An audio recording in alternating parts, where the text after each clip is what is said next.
Very interesting story and shocking story. ಇಂತಹ ಅನೇಕ shocking ಸ್ಟೋರಿಗಳನ್ನು ನೋಡಿ ಇದು ನಾರ್ಮಲೈಸ್ ಸ್ಟೋರಿ ಅಂತ ಕೂಡ ನೀವು ಭಾವಿಸ್ಬೋದು. Then what is the story? This is the story. ಅಪರಾಧಿ ಪ್ರಜ್ವಲ್ ರೇವಣ್ಣ, ಮಾಜಿ ಸಂಸದ ಪ್ರಜ್ವಲ್ ರೇವಣ್ಣ ಬ್ಯಾರಕ್ನಲ್ಲಿ ಮೊಬೈಲ್ ಪತ್ತೆಯಾಗಿದೆ. ಮೊಬೈಲ್ ತನ್ನದು ಅಂತ ಹೇಳ್ಕೊಂಡಿದ್ದಾರೆ ಪ್ರತಾಪ್ ರೈ. ವಕೀಲರು ಹಾಗೂ ಸಂಬಂಧಿಕರಿಗೆ ಕರೆ ಮಾಡಲು ಬಳಸ್ತಾ ಇದ್ದೆ. ಓಕೆ, ಪ್ರಜ್ವಲ್ ಕೂಡ ಪ್ರತಾಪ್ನಿಂದ ಮೊಬೈಲ್ ಪಡಿತಾ ಇದ್ರು ಅನ್ನೋದು ಸದ್ಯದ ಲೇಟೆಸ್ಟ್ ಅಪ್ಡೇಟ್. ತಮ್ಮ ಸಂಬಂಧಿಕರು ಮತ್ತು ವಕೀಲರಿಗೆ ಕಾಲ್ ಮಾಡ್ತಾ ಇದ್ರಂತೆ ಪ್ರಜ್ವಲ್ ರೇವಣ್ಣ. ಭದ್ರತಾ ವಿಭಾಗ 3ರ 1ನೇ ಮಹಡಿಯ 4ನೇ ರೂಮಿನಲ್ಲಿದ್ದಂಥ ಮೊಬೈಲ್ ಇದು. ನೀಲಿ ಬಣ್ಣದ ರೆಡ್ಮಿ ಫೋನ್, ಬಿಳಿ ಬಣ್ಣದ ಚಾರ್ಜರ್. ಸಿಸಿಬಿ ರೇಡ್ ಮಾಡಿದಾಗ ಏನ್ ಸಿಕ್ತು ಅನ್ನೋದು ನಿಮ್ಮ ಮುಂದೆ ಇಡ್ತಾ ಇದ್ದೀವಿ. ನೀಲಿ ಬಣ್ಣದ ಪಾಕೆಟ್ ನೋಟ್, 1 ಪೆನ್ ಡ್ರೈವ್ ವಶಕ್ಕೆ ಪಡೆಯಲಾಗಿದೆ. ಅಪರಾಧಿ ಪ್ರಜ್ವಲ್ ರೇವಣ್ಣ ಬ್ಯಾರಕ್ನಲ್ಲಿ ಮೊಬೈಲ್ ಪತ್ತೆ ಆಗಿರೋದು ಈಗ ಸದ್ಯದ ಸುದ್ದಿ. ತುಂಬಾ ವಿಚಾರ ಮಾಡುವಂಥ, ಅಯ್ಯೋ ಜೈಲಲ್ಲಿ ಎಲ್ಲ ನಡೆಯುತ್ತೆ ಅಂತ ನಾವು ನೆಗ್ಲೆಕ್ಟ್ ಮಾಡುವಂಥ ಸ್ಟೋರಿ ಅಲ್ಲ. ಈ ಮುಂಚೆ ಇಂತಹ ಪ್ರಕರಣಗಳು ಸದ್ದು ಮಾಡಿದ್ರೂ ಕೂಡ ಮತ್ತೆ ಅದೇ ಉತ್ಸಾಹದಿಂದ, ಅದೇ ಜವಾಬ್ದಾರಿಯಿಂದ ಈ ಸುದ್ದಿಯನ್ನ ಗಮನಿಸಬೇಕಾಗಿದೆ. ಸಂಬಂಧಪಟ್ಟಂತ ಅಧಿಕಾರಿಗಳು ಇದರ ಬಗ್ಗೆ ಗಮನ ಹಾಕಬೇಕಾಗಿದೆ. ಅಂದ್ರೆ ಸಿಸಿಬಿ ರೇಡ್ ಕೂಡ ನಡೀತಾ ಇದೆ. ಅಂದ್ರೆ ಏನ್ ನಡೀತಾ ಇದೆ? ಬೇಲಿನೇ ಎದ್ದು ಹೊಲ ಮೇಯ್ತಾ ಇದೆ ರೀ. ಕಾರಾಗೃಹ, ಜೈಲರ್ ಅಂತ ಹೇಳಿದಾಗ ಅಲ್ಲಿ ಯಾವ ರೀತಿ ಆದಂಥ ಭಯ ಇರುತ್ತೆ. ಅಲ್ಲಿ ಎಲ್ಲ ಸಿಬ್ಬಂದಿಗೂ ಕೂಡ ತಮ್ಮದೇ ಆದಂಥ ಜವಾಬ್ದಾರಿಗಳಿರುತ್ತೆ. ಪ್ರಾಮಾಣಿಕತೆಯಿಂದ ನಡ್ಕೊಳ್ಬೇಕಾಗತ್ತೆ. ಆದರೆ ಬೇಲಿನೇ ಎದ್ದು ಹೊಲ ಮೇಯ್ದಾಗ ಇನ್ನು ಹೆಂಗ್ರಿ ಬೇಲಿನ ನಂಬೋದು? ಇನ್ನು ಹೆಂಗ್ರಿ ಕಾರಾಗೃಹಗಳನ್ನು ನಂಬೋದು? ಇನ್ನು ಹೆಂಗ್ರಿ ಇಂತಹ ವ್ಯವಸ್ಥೆಯನ್ನು ನಂಬೋದು? ಇನ್ನು ಹೆಂಗ್ರಿ ಈ ಶಿಕ್ಷೆಯ ಪ್ರಮಾಣ ಅನ್ನೋದಕ್ಕೆ ಏನಾದರೂ ಅರ್ಥ ಇದೆಯಾ? Is there any meaning? No, not at all. That is the summary. ಅಂದರೆ ಇಂತಹ ಒಂದು ವ್ಯವಸ್ಥೆ ಎಂತಹ ಅವ್ಯವಸ್ಥೆಗೆ ಸಾಕ್ಷಿಯಾಗಿದೆ ಅನ್ನೋದಕ್ಕೆ ಇದೊಂದು ಸುದ್ದಿ ಸಾಕ್ಷಿ. ಎಸ್, ಪ್ರಜ್ವಲ್ ಬಳಿ ಮೊಬೈಲ್ ಪತ್ತೆ ಆಗಿದೆ, ನಿಜ. Then what? ಮೊದಲ ತಲೆದಂಡ. ಯಾರ ತಲೆದಂಡ? ಯಾವುದರ ತಲೆದಂಡ? ಯಾಕಾಗಿ? ಎಲ್ಲವನ್ನು ನೋಡ್ತಾ ಹೋಗೋಣ. ಜೈಲಿನ assistant superintendent Eranna Rangapura suspend ಆಗಿದ್ದಾರೆ. ಪ್ರಜ್ವಲ್ ಜೈಲಿನಲ್ಲಿ ಕೈದಿಗಳು ಧರಿಸುವ ಬಿಳಿ ಬಟ್ಟೆ ಧರಿಸ್ತಾ ಇರಲಿಲ್ಲ. One more important point. ಅಷ್ಟೇ ಅಲ್ಲ, ಪ್ರಜ್ವಲ್ ರೇವಣ್ಣ ಬಳಿ ಆಂಡ್ರಾಯ್ಡ್ ಮೊಬೈಲ್ ಕೂಡ ಪತ್ತೆಯಾಗಿದೆ. ಜೈಲು ಎಸ್ಪಿ ಅಂಜು ಕುಮಾರ್ಗೆ ಶೋಕಾಸ್ ನೋಟಿಸ್ ಜಾರಿ ಮಾಡಲಾಗಿದೆ. ಕರ್ತವ್ಯ ಲೋಪದ ಕಾರಣ ಕೇಳಿ ಶೋಕಾಸ್ ನೋಟಿಸ್ ಜಾರಿ ಮಾಡಲಾಗಿದೆ. ಹೌದು, it has to be done. ಜೈಲು ಡಿಜಿಪಿ ಅಲೋಕ್ ಕುಮಾರ್ ರಿಂದ ಶೋಕಾಸ್ ನೋಟಿಸ್ ಜಾರಿಯಾಗಿದೆ ಅನ್ನೋ ಮಾಹಿತಿ ನಿಮ್ಮ ಅಶ್ವವೇಗದಲ್ಲಿ. ಆಗಸ್ಟ್ 6ರಂದು ಕೂಡ ಬ್ಯಾರಕ್ಗಳ ಮೇಲೆ ಒಂದು ರೇಡ್ ನಡೆದಿತ್ತು. ಆಗ ಪ್ರಜ್ವಲ್ ಬಳಿ ಯಾವುದೇ ಮೊಬೈಲ್ ಪತ್ತೆಯಾಗಿರಲಿಲ್ಲ. ಆದರೆ ಈಗ ದಿಢೀರ್ ಅಂತ ಪತ್ತೆಯಾಗಿದೆ, ಸಿಕ್ಕಾಕೊಂಡಿದ್ದಾರೆ. ಈಗ ಸಿಸಿಬಿ ರೇಡ್ ವೇಳೆ ಸಿಕ್ಕಂಥ ಮೊಬೈಲ್ ಇದೆಯಲ್ಲ, ಅದನ್ನ ಯಾರು ಕೊಟ್ಟಿದ್ರು?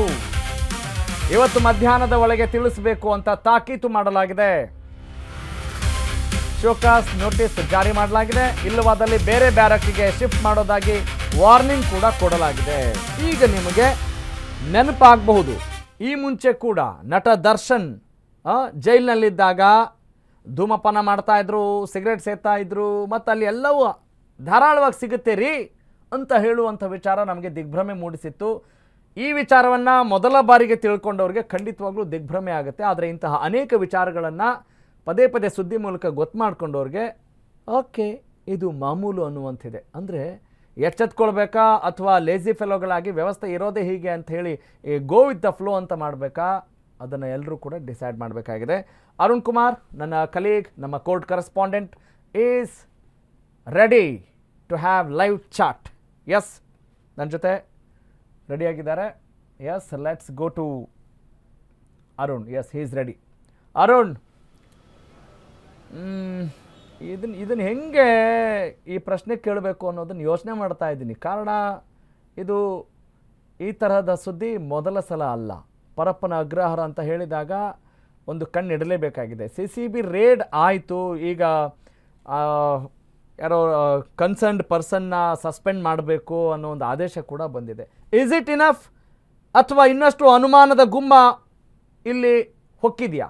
What is the latest update? How do you look into it?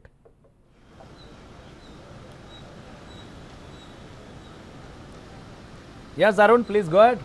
Am I audible? Yes Raghav Surya ನಿನ್ನೆ ಏನು ಸಿಸಿಬಿ ಪೊಲೀಸರು ಪರಪ್ಪನ ಅಗ್ರಹಾರ ಒಂದು ಜೈಲಿನ ಮೇಲೆ ಒಂದು ರೇಡನ್ನ ಮಾಡಿರುವಂತದ್ದು. ಇದರಲ್ಲಿ ಪ್ರಮುಖವಾಗಿ ಯಾರೆಲ್ಲ ಐ ಪ್ರಿಸನರ್ಸ್ ಇರ್ತಾರೆ ಅಂದ್ರೆ ವಿವಿಐಪಿ ಇರ್ತಾರೆ ಮತ್ತೆ ಟೆರರಿಸ್ಟ್ ರೈಡ್ ಮಾಡಬೇಕು ಅಂತ ಹೇಳ್ಬಿಟ್ಟು ನಿನ್ನೆ ಒಂದು ರೇಡನ್ನ ಮಾಡಿರುವಂತದ್ದು. ದರ್ಶನ್ ಇರುವಂತದ್ದು ಸೆಲ್ ಇರಬಹುದಂತದ್ದು ಮತ್ತೆ ಪವಿತ್ರ ಗೌಡ, ಅದ್ರ ಜೊತೆಗೆ ಏನು ಪ್ರಜ್ವಲ್ ರೇವಣ್ಣ ಇದ್ದಂತಹ ಒಂದು ಏನು ಬೆರಕ್ ಏನಿತ್ತು ಆ ಒಂದು ಬೆರಕ್ನಲ್ಲಿ ಒಂದು ಮೊಬೈಲ್ ಫೋನ್ ಪತ್ತೆ ಆಗಿರುವಂತದ್ದು, ರೆಡ್ಮಿ ಮೊಬೈಲ್ ಫೋನ್ ಪತ್ತೆ ಆಗಿರುವಂತದ್ದು. ಈ ಒಂದು ಮೊಬೈಲ್ ಫೋನ್ ಅನ್ನ ಏನು ಅಲ್ಲೇ ಸಹ ಕೈದಿ ಇದ್ದಂತಹ ಒಬ್ಬ ಪ್ರತಾಪ್ ರೈ ಅಂತ ಯಾರಿದ್ರು, ಸೊ ಅವರು ಸಹ ಬಳಸ್ತಾ ಇದ್ರು. ಈ ಒಂದು ಮೊಬೈಲ್ ಫೋನ್ ಅನ್ನ ಏನು ಅಲ್ಲೇ ಸಹ ಕೈದಿ ಇದ್ದಂತಹ ಒಬ್ಬ ಪ್ರತಾಪ್ ರೈ ಅಂತ ಯಾರಿದ್ರು, ಸೊ ಅವರು ಸಹ ಬಳಸ್ತಾ ಇದ್ರು ಅನ್ನೋದು ಮೇಲ್ನೋಟಿಗೆ ಗೊತ್ತಾಗಿದೆ. ಅವರ ವಿಚಾರಣೆ ಮಾಡುವಂತ ಸಂದರ್ಭದಲ್ಲಿ ವಕೀಲರು ಹಾಗೂ ನನ್ನ ಸಂಬಂಧಿಕರಿಗೋಸ್ಕರ ಮಾತಾಡ್ತಾ ಇದ್ದೆ ಅನ್ನೋದು ಸಹ ಅವರು ಹೇಳಿರುವಂತದ್ದು. ಅದ್ರ ಜೊತೆಗೆ ಏನಂದ್ರೆ ಪ್ರಜ್ವಲ್ ರೇವಣ್ಣನ ವಿಚಾರಣೆ ಮಾಡುವಂತ ಸಂದರ್ಭದಲ್ಲಿ ಅವರು ಸಹ ತಮ್ಮ ಸಂಬಂಧಿಕರು ಮತ್ತೆ ವಕೀಲರಿಗೋಸ್ಕರ ಒಂದು ವಿಚಾರಣೆ ಮಾಡ್ತಾ ಇದ್ವಿ ಮತ್ತೆ ಅವ್ರಿಗೋಸ್ಕರ ಕರೆ ಮಾಡ್ತಾ ಇದ್ವಿ ಅಂತ ಸಹ ಅವರು ಹೇಳಿರುವಂತದ್ದು. ಸೊ ಈ ನಿಟ್ಟಿನಲ್ಲಿ ಏನು ಅಲ್ಲಿನ ASP ಆದಂತಹ ಅವ್ರಿಗೂ ಸಹ ಒಂದು ಸಸ್ಪೆಂಡ್ ಮಾಡಿರುವಂಥದ್ದು ಸದ್ಯಕ್ಕೆ.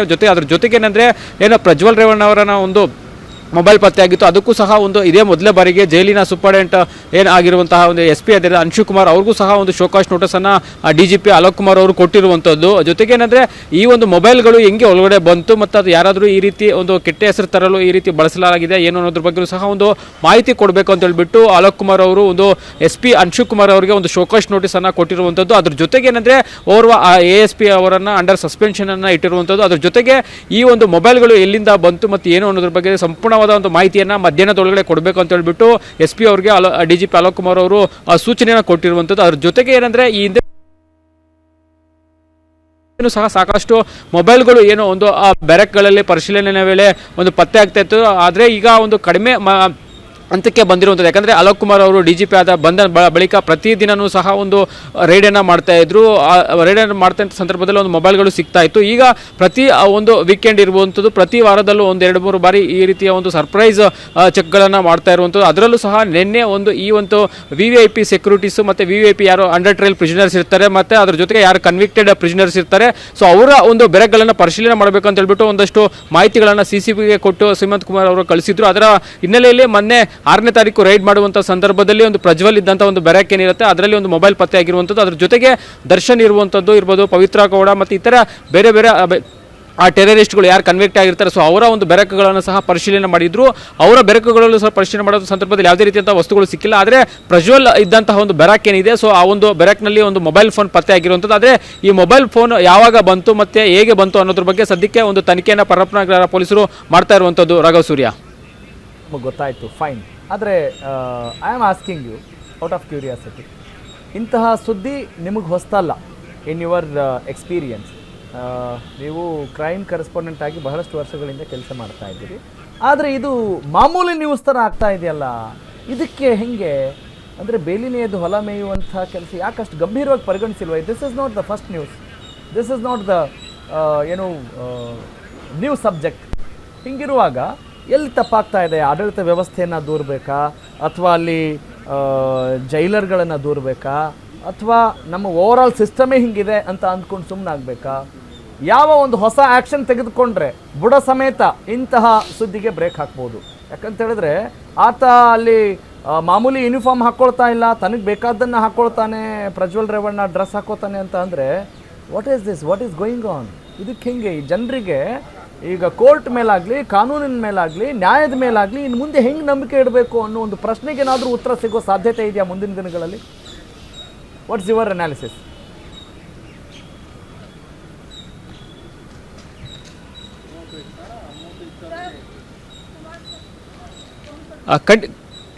ಖಂಡಿತ ರಾಘವ್ ಸೂರ್ಯ, ಯಾಕಂದ್ರೆ ಪದೇ ಪದೇ ಈ ರೀತಿಯ ಸುದ್ದಿಗಳು ಬರ್ತಾ ಇರುತ್ತೆ. ಆದರೆ ಈಗ ಇದೊಂದು ರೀತಿ ಒಂದು ಪರಪ್ಪನಗ್ರಹಾರ ಏನಿದೆ, ಒಂದು ಪರಪ್ಪನಗ್ರಹಾರ ಜೈಲಲ್ಲಿ ಪ್ರತಿ ಬಾರಿನೂ ಸಹ ಈ ರೀತಿಯ ಒಂದು ವಸ್ತುಗಳು ಪತ್ತೆ ಆಗ್ತಿರುತ್ತೆ. ಅಂದ್ರೆ ಇದು ಸರ್ಪ್ರೈಸ್ ವಿಸಿಟ್ಸ್ ಇರುವಂತದ್ದು ಇರ್ಬೋದು, ಮತ್ತೆ ಸರ್ಪ್ರೈಸ್ ರೈಡ್ಗಳು. ಇದು ಕೇವಲ ಒಂದು ದಿನಕ್ಕೆ ಮಾಡಿ ಅಥವಾ ಒಂದು ದಿನ ನಿಲ್ಲಿಸೋದು ಅಂತದ್ದೆಲ್ಲ, ಪ್ರತಿ ನಿತ್ಯನೂ ಮತ್ತೆ ಪ್ರತಿ ದಿನನೂ ಈ ರೀತಿಯ ಒಂದು ರೈಡ್ಗಳು ಮಾಡ್ತಾ ಇರಬೇಕು ಅಂತ ಹೇಳ್ಬಿಟ್ಟು ಅಲೋಕ್ ಕುಮಾರ್ ಅವರೇ ಖುದ್ದು ಸೂಚನೆಯನ್ನ ಕೊಟ್ಟಿರುವಂತದ್ದು. ಅದರ ಬೆನ್ನಲ್ಲೇ ಇದೀಗ ಒಂದು ಮೊನ್ನೆ 6ನೇ ತಾರೀಕು ಸಹ ಒಂದು ಪ್ರಮುಖವಾಗಿ ಯಾರೆಲ್ಲ ಈ VVIP ಪ್ರಿಸನರ್ಸ್ ಇರ್ತಾರೆ ಇರ್ತಾರೆ. ಸೊ ಅಂಥವರನ್ನ ಟಾರ್ಗೆಟ್ ಮಾಡಿಕೊಂಡು ನಾವು ಏನು ರೈಡ್ ಅನ್ನ ಮಾಡಬೇಕಂತ ಹೇಳ್ಬಿಟ್ಟು ಸೀಮಂತ್ ಕುಮಾರ್ ಸಿಂಗ್ ಅವರು ಒಂದು ಮಾಹಿತಿ ಕೊಟ್ಟಿದ್ರು. ಅದರಂತೆ ಒಂದು ಮೊನ್ನೆ 6ನೇ ತಾರೀಕು ಏನು ಈ ರೈಡ್ ಅನ್ನ ಮಾಡಿದ್ರು. ಅವತ್ತು ಪ್ರಜ್ವಲ್ ರೇವಣ್ಣ ಬಳಿ ಅಂದ್ರೆ ಅವರು ಇದ್ದಂತಹ ಒಂದು ಬ್ಯಾರಕ್ನಲ್ಲಿ ಈ ರೀತಿಯ ಒಂದು ಮೊಬೈಲ್ ಸಿಕ್ಕಿರುವಂಥದ್ದು. ಆದರೆ ಇದಕ್ಕೆ ಕೇವಲ ಯಾವ ರೀತಿ ಒಳಗಡೆ ಬರ್ತಾ ಇದೆ ಅನ್ನೋದ್ರ ಬಗ್ಗೆ ಸಹ ಒಂದು ಶೋಕ ವಿಚಾರಣೆ ಮಾಡಬೇಕು ಅಂತ ಹೇಳ್ಬಿಟ್ಟು ಖುದ್ದು ಏನು IPS ಅಧಿಕಾರಿಗೆ ಅಂಶು ಕುಮಾರ್ ಯಾರಿದ್ದಾರೆ ಸೊ ಅವ್ರಿಗೆ ನೋಟಿಸ್ ಅನ್ನ ಕೊಟ್ಟಿರುವಂತದ್ದು. ಜೊತೆಗೆ ಇಲ್ಲಿ ಪ್ರಮುಖವಾಗಿ ರಾಘವ್ ಸೂರ್ಯ ಏನಂದ್ರೆ ಜೈಲರ್ಗಳು ಏನಿರ್ತಾರೆ ಅವರು ಪ್ರತ್ಯೇಕವಾಗಿ ನೇಮಕ ಆಗ್ತಾರೆ ಮತ್ತೆ ಪ್ರತ್ಯೇಕವಾಗಿ ರಿಕ್ರೂಟ್ ಆಗ್ತಾರೆ. ಅವರು ಪೊಲೀಸ್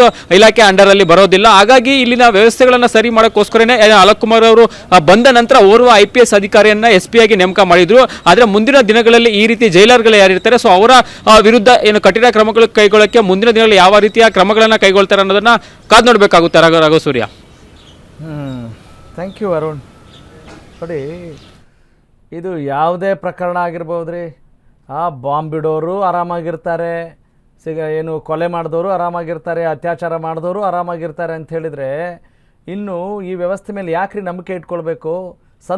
ಸಂತ್ರಸ್ತರಾಗೇ ಇರ್ತಾರೆ. ಇದಕ್ಕೇನಾದರೂ ಜೈಲಲ್ಲಿ ಇಷ್ಟು ವರ್ಷಗಳ ಕಾಲ ಜೈಲು ಶಿಕ್ಷೆ, ಆ ಶಿಕ್ಷೆ, ಈ ಶಿಕ್ಷೆ ಅಂತ ಹೇಳಿದರೆ ನಾವು ನಿಟ್ಟಿಸು ಬಿಡುವಂಥ ಸ್ಥಿತಿ ನಿರ್ಮಾಣವಾಗಿದೆಯಾ? ಅದನ್ನು ನಾವು ಇವತ್ತು ಅವಲೋಕನ ಮಾಡ್ಕೊಳ್ಬೇಕಾಗಿದೆ. ಅಲ್ಲಿ ಸಿಗರೇಟು ಸೇರ್ತಾರೆ, ಮೊಬೈಲು ನೋಡ್ತಾರೆ, ಇನ್ನು ಬೇಕಾಗಿದ್ದು ಬೇರೆ ಎಲ್ಲ ಸಿಗುತ್ತೆ ಅಂತ ಹೇಳಿದರೆ ಅವ್ರಿಗೆ ಗೊತ್ತಿಲ್ಲದೆ ಇರೋ ಮ್ಯಾಟ್ರಾ ಇದು? ಜೈಲಲ್ಲಿ ಏನು ನಡೀತಾ ಇದೆ ಸಂಬಂಧಪಟ್ಟಂಥ ಅಧಿಕಾರಿಗಳಿಗೆ ಗೊತ್ತಿಲ್ವಾ? ಖಂಡಿತವಾಗ್ಲೂ ಗೊತ್ತಿರುತ್ತೆ. ಆದರೆ ಇಲ್ಲಿ ಕಚಡ ಬುದ್ಧಿಯಿಂದ, ದುರಾಸೆಯಿಂದ ಇಂತಹ ಪ್ರಹಸನಗಳು ನಡೀತಾ ಇದ್ದಾವೆ ಅನ್ನೋದು ಸುಳ್ಳಲ್ಲ.